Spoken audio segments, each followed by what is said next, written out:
ini kan apa namanya, ekonomi secara global ini memang agak ada sedikit tidak baik saja.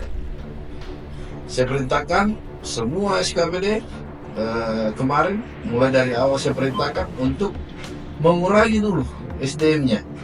Assalamualaikum warahmatullahi wabarakatuh. Selamat sore, Sobat Herald. Kembali lagi dalam program kita, Wakil Kita, dalam program podcast Herald Sulsel.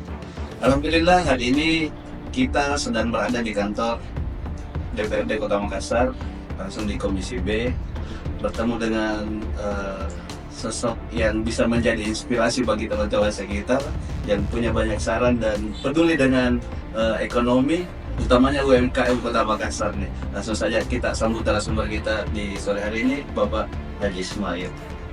Bismillahirrahmanirrahim.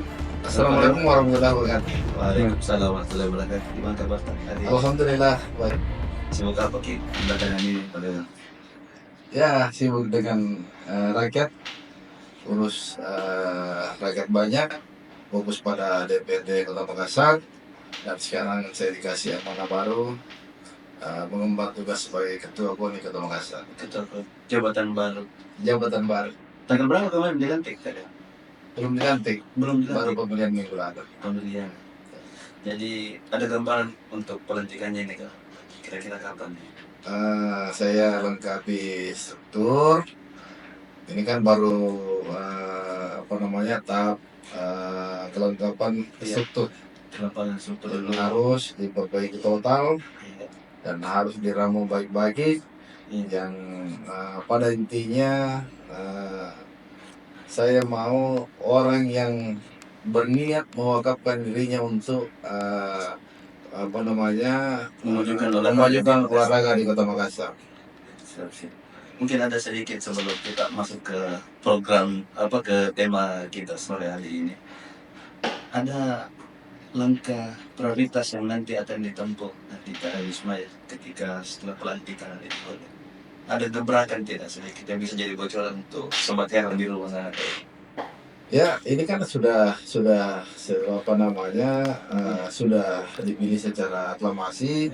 Itu berarti semua cabur-cabur yakin dan percaya bahwasanya semua cabur-cabur itu mau dan berkeinginan memajukan olahraga di Kota Makassar.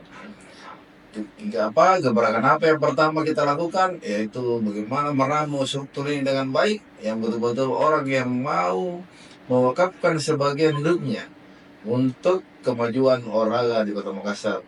Kemudian saya yang selama ini cuma apa namanya, kata-kata saja, yaitu pembinaan olahraga sejak dini.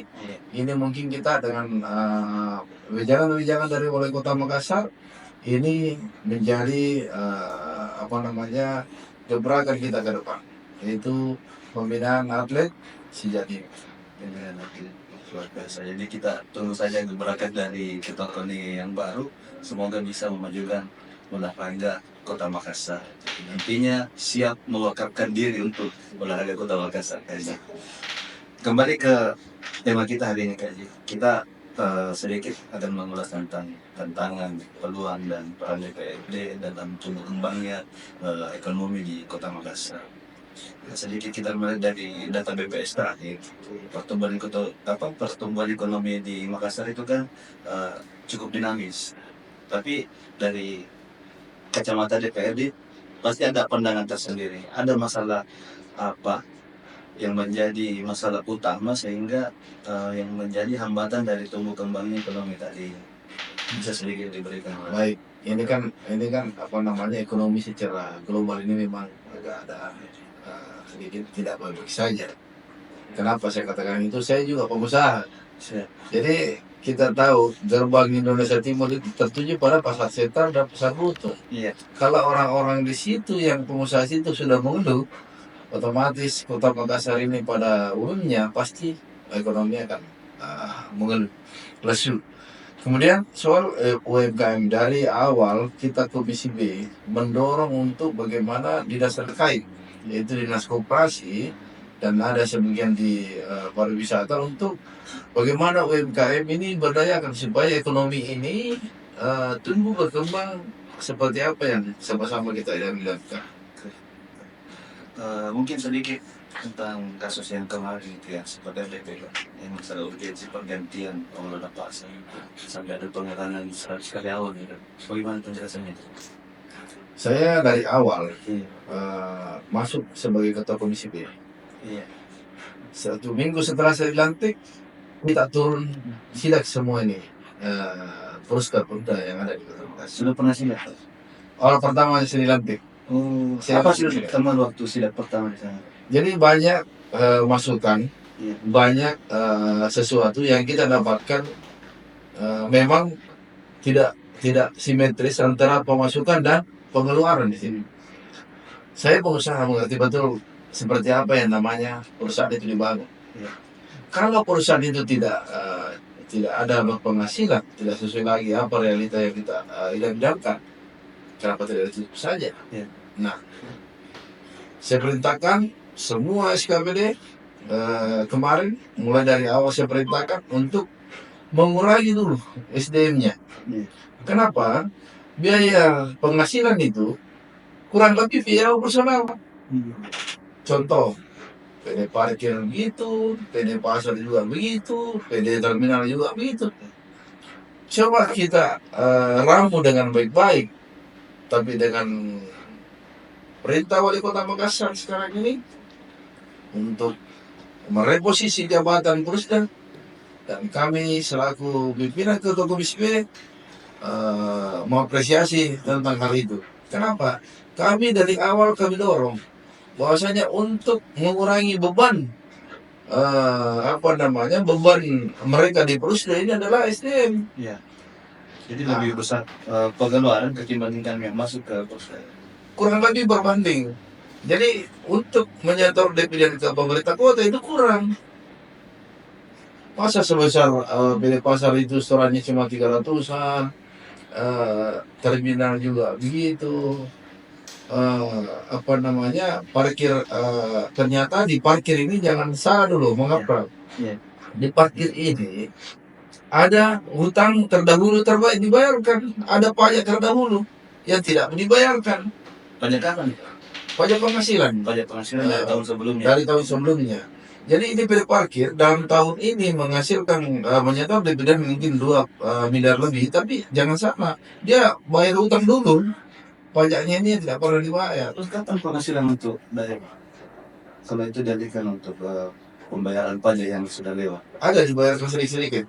Jadi mungkin tahun ini ada 1, sekian di store ke pemerintah kota, dan saya sangat apresiasi juga ada gebrakan dilakukan yang di rut yang baru ini, karena kemarin bulan 12 itu saya ada laporan dari PD Pasar bahwasanya sudah 650 awalnya tenaga manusia di situ, akhirnya dikurangi akhirnya mencapai cuma sekarang di kisaran 500 lebih. Iya. Kalau menurut saya di 300-an itu baru normal. Nah, ini perusahaan Berarti harus dipangkas lagi. harus dipangkas. Karena kenapa? Ada orang yang cuma simpan nama di situ, tidak ada orangnya. Nah, yang kemarin sempat jadi perdebatan itu pada Iya. kok ada namanya nih. Ada nama, tidak ada orangnya. Sekarang saya sangat respon ini dengan gebrakan yang dilakukan oleh Kota Makassar hari ini, bahwa dijadikan ini semua dirut PLT-kan semua. Jadi tidak ada bekas tercela yang tinggal. Jadi kalau ada ya bersihkan, pasti ada mengaku. Iya. Jadi kita akan lihat seperti apa nanti gebrakan dari Komisi B untuk membersihkan tata kelola dari manajemen dari pasar ya, khususnya dan dari parkir itu. Sedikit kita membahas. Jadi permasalahan sektor ekonomi Kota Makassar yang lebih menopang itu dari sisi mana Pak? Pariwisatanya, UMKM-nya, atau perdagangan, atau ada sektor lain yang mungkin yang tidak terjamin tadi menurut DPRD itu jadi memiliki peluang besar. Saya pernah katakan begini, pertama saya masuk jadi anggota DPR. Kalau mau bagus ini Kota Makassar, APBD kita terbesar sebenarnya itu ada di parkir.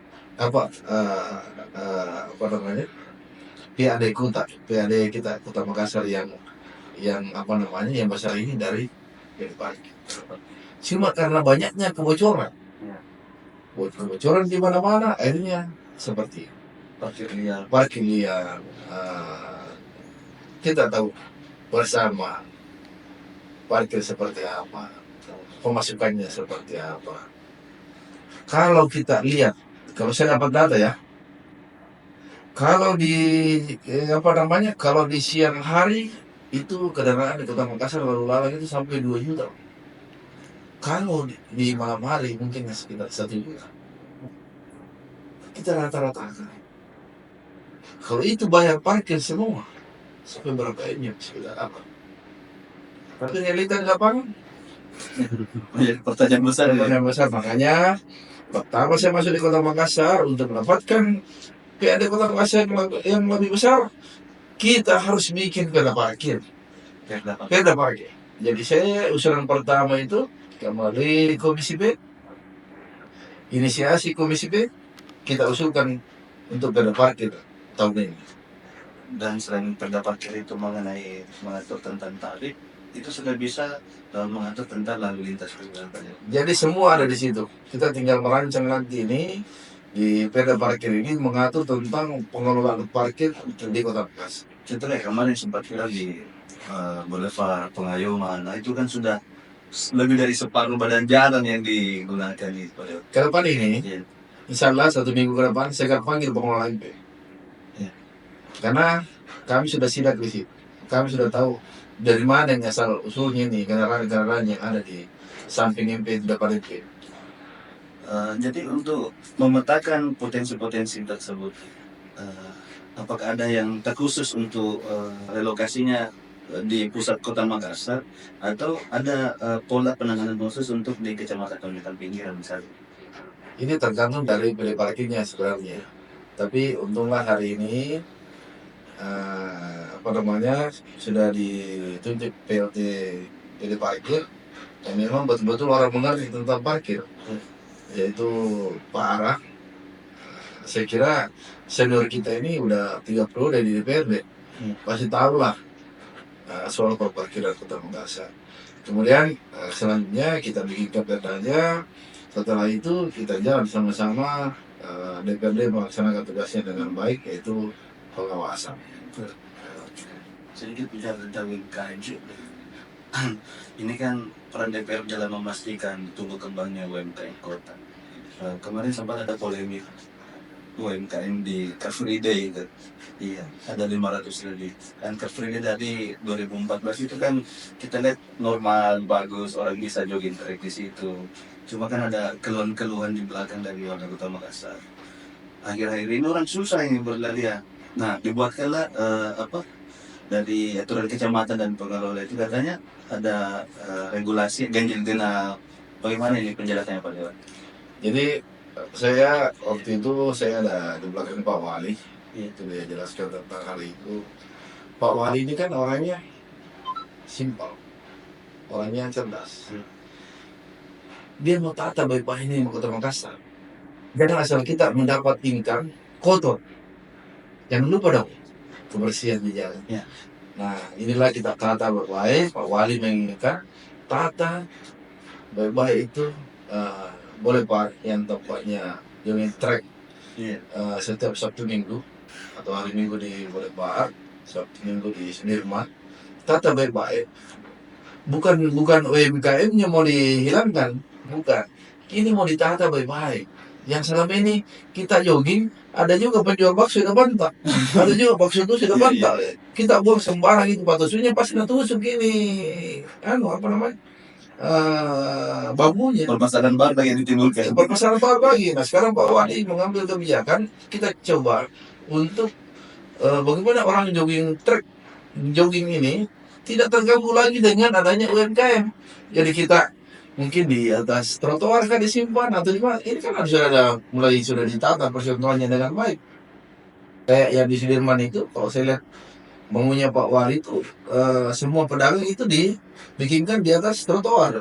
Sudah tidak ada lagi mengganggu kita untuk jalan di aspal ini. Iya. Khusus mau lari, mau jalan-jalan, dulu kan tabet-tabet kita. Mau lari kita mau jogging, ada penjalan-jalan kota di situ, ada penjual es Iya. di depan kan tidak nyaman Ki. Iya. Jadi sistem ganjil genap itu ditiadakan. Saya belum kaji betul ini yang berlaku, tapi saya lihat kemarin itu sudah apa namanya, Sudah simulasi. sudah simulasi, Iya. sudah Karena sudah mulai pas dilakukan. dari teman-teman UMKM di sana, mereka keberatan kalau sistem ganjil genap. Karena katanya mereka menjual itu cuma 2 kali sebulan. Mereka kan harapannya itu ada 4 kali sebulan. Nantilah kita lihat, ini kan cara meramu ini kan harus ada keberanian. Jadi untuk merubah keadaan Kota Makassar yang sekarang ini yang sama-sama kita lihat bersama, harus punya keberanian untuk menggebrak sesuatu yang tidak pernah ada diadakan. Tantangan terberat tak untuk meningkatkan ekonomi kreatif di Kota Makassar. Saya dari awal saya katakan begini, kalau tumbuh kembangnya PAD, tumbuh kembangnya pemerintah kota mendapatkan PAD, kita lihat bebas ini UMKM yang ada. Nah sekarang UMKM ini yang ada hanya segelintir yang terdaftar di di dinas terkait, yaitu dinas koperasi. Coba ini UMKM terdata dengan baik di di dinas koperasi, pasti akan diberikan bantuan minimal pelatihan ada di sini. Jadi ada pelatihan khusus. Ada Program baru khusus untuk pembinaan UMKM. kalau saya lihat di di dinas koperasi itu ada juga logonya disewa di sini di pernah saya berkunjung satu kali melihat. Iya. Ini potensi terbaik bagi UMKM yang ada, karena untuk tumbuh kembangnya mereka harus ada yang mengikat mereka dari belakang, minimal permodalan. Iya. Bagaimana kita mau tumbuh kembangkan UMKM di Kota Makassar kalau urus isinya saja kesannya susah? Berarti ada bantuan. Harus ada bantuan di situ. Lantas untuk memastikan bantuan-bantuan itu tetap tepat sasaran, gimana Pak? Saya kemarin ada acara ikuti acaranya dinas pariwisata. Iya. Acaranya dinas pariwisata, di situ didatangkan Kemenkumham masalah perizinan tentang merek dagang dan isi-isinya dibahas di situ. Itu saya apresiasi. Kenapa? Masyarakat ini jangan bikin rumit. Iya. Jangan dibikin rumit. Jadi masyarakat ini dibikin gampang. Wah, mereka datang di situ bisa mendaftar dengan online. Mereknya itu merek dagangnya sudah tidak bisa terganggu. Mereknya juga dia bisa ukur dia bisa urus di situ. Patennya juga di situ. Jadi saya apresiasi dari Kementerian Hukum kayaknya ya yang urus masalah hak merek ini, merek paten ini. Saya apresiasi sekali dengan kegiatan yang dilakukan di pariwisata kemarin yang saya katakan, bro. Kalau begini keadaannya masyarakat itu dipermudah. Yang tadinya tidak ada sininya disuruh bikin izin, yang tadinya tidak ada mereknya mohon dikasih merek, yang tadinya sudah ada mereknya kemudian sudah ada yang pakai, kan nanti kita berkelahi dengan soal merek lagi. Jadi semua sistemnya terbuka dan online. Semua sudah terbuka, sangat mudah di saya tekankan. Saya tekankan dari Pak Wali juga sudah tekankan dari awal bahwasanya ayo kita duduk bersama, di mana celah-celah yang ada yang bisa merugikan masyarakat, ayo kita buang jauh-jauh. Ayo kita mengurus masyarakat dengan baik, apalagi dengan suara isin-isin yang ada. Kalau kita berbicara tentang ekonomi global, investasi, sejauh mana DPRD mendukung iklim usaha yang ramah investor tapi tetap menjaga kepentingan masyarakat lokal? Misalnya sih, seperti apa pola menggait investor untuk masuk di Kota Makassar? Saya habis RDP kemarin dengan beberapa restoran, beberapa kafe-kafe di Kota Makassar. Bagaimana caranya mau berinvestasi di Kota Makassar kalau orang masuk dipersulit? Mulai dari izinnya, dari pajaknya, apa semua. Jadi saya kemarin RDP memanggil semua dinas terkait untuk duduk bersama. biar kasih mereka ruang berinvestasi di Kota Makassar. Tapi jangan lupa bahwasanya Anda punya kewajiban di sini untuk bagaimana menaikkan PD Kota Makassar dari segi pajak. Nah, untuk menopang ekonomi global, paling tidak pemerintah kota harus menyiapkan infrastruktur yang baik bagi mereka yang ingin berinvestasi di Kota Makassar. Mungkin ada pesan khusus untuk teman-teman pelaku UMKM di sana yang tengah berjuang untuk memulihkan ekonomi Makassar. Pesan langsung dari Pak Dewan untuk Wali Kota Makassar. Baik, saya selaku Ketua Komisi B mengharapkan bagi pelaku usaha kecil dan menengah UMKM ini, ayo kita tumbuh bersama. Bagaimana kita melihat Kota Makassar tumbuh dan berkembang ke depan kalau UMKM ini tidak jalan-jalan. Dan insya Allah saya sudah berkomunikasi dengan dinas terkait. Kalau urus isi cinta, ayo kita urus bersama. Sudah diberikan ruang bagaimana mengurusnya dengan baik. Jadi pertanyaan terakhir mungkin sekalian dengan closing statement mungkin dari nanti Pak Dewan terkait dengan sinergitas antara Pemkot, DPRD tentang mengawal tumbuh kembangnya ekonomi Kota Makassar. Mungkin sebagai closing statement juga. Baik, Iya. dengan adanya pemerintahan yang baru ini, berikan kesempatan dan doakan beliau sehat, Pak Wali Kota yaitu Pak Munafri Arifudin, sahabat saya dan guru politik saya. Dan saya lahir politik dari kandungan beliau. Saya siap menopang Pak, siap bekerja sama dengan pemerintah kota, dengan lingkup mitra-mitra saya di Komisi B. Ayo kita bekerja sama untuk bagaimana menumbuhkan ekonomi ke depan di bawah pemerintahan Pak Munafri Arifudin Himbolea. Di bawah kepengurusan beliau. Siap. Luar biasa. Jadi cukup mungkin untuk sore hari ini Pak Dewan, kita terbatas waktu dan mungkin kita akan tunggu momen selanjutnya di komisi selanjutnya dengan Pak Haji Ismail apa di kantor DPRD atau di studio Herald. Boleh. Terima kasih Pak Dewan. Saya makasih banyak atas waktunya. Ya. Terima kasih atas kesempatan yang diberikan. Sekian, terima kasih. Semoga diskusinya bisa jadi wacana yang berguna untuk masyarakat Kota Makassar. Itu yang lebih penting. Ada mau disampaikan untuk Sobat Herald? Baik, untuk sahabat Herald dimanapun berada, dengan tumbuhnya media, tumbuhnya informasi, tumbuhnya teknologi yang sekarang ini sama-sama kita nikmati, ayo kita bersama-sama membangun Kota Makassar yang lebih baik. Berikan kepercayaan kepada ahlinya, insya Allah tidak lama lagi Pak Munafri akan mengisi jabatan-jabatan yang memang berpotensi menaikkan PRD dan bermanfaat untuk masyarakat banyak.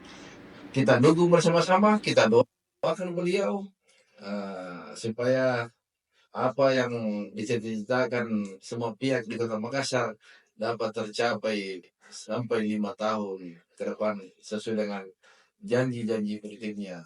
Iya. Berapa sudah Pak Ismail?